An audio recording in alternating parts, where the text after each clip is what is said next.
They took over a nearby park, and the movement took off.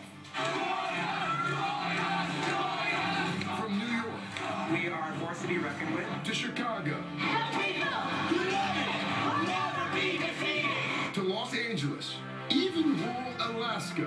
This is the liberal version of the Tea Party. Within a month, Occupy Wall Street went worldwide with a global day of protest, October 15th. In Europe, mostly peaceful protests.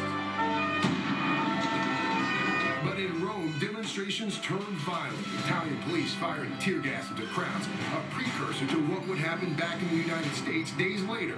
Officers in Oakland, California firing tear gas into the crowds after protesters refused to clear out of their camp. But it did not deter demonstrators.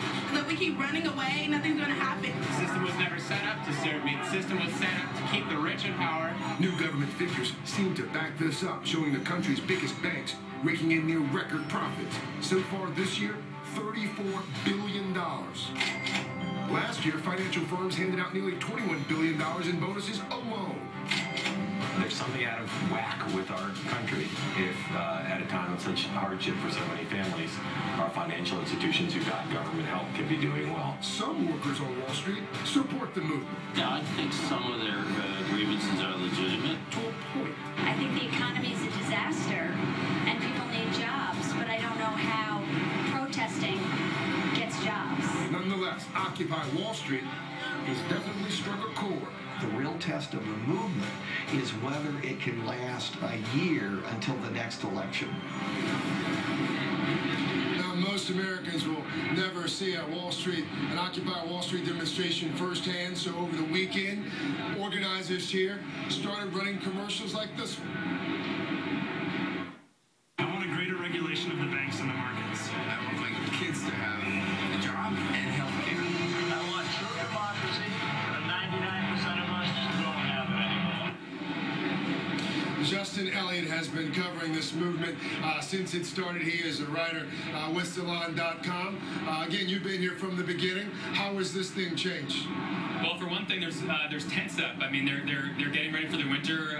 Mayor Bloomberg, I think, was hoping that this thing would peter out when the weather started getting cold. But I'm hearing from people inside the park that really the problem is they don't have enough space.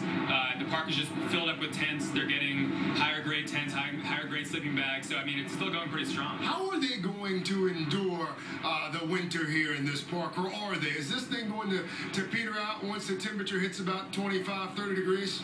I mean, I think really only time can tell, but they're preparing. They've raised, I believe, about $600,000 at this point. They've been investing some of that money in, as I said, higher grade, I think military grade tents and sleeping bags. But the park is really sort of a base for activism and the organization, and they do have some indoor spaces. There's one nearby on Wall Street in the ground floor of Deutsche Bank where they're meeting, and that's where a lot of the organizational work gets done.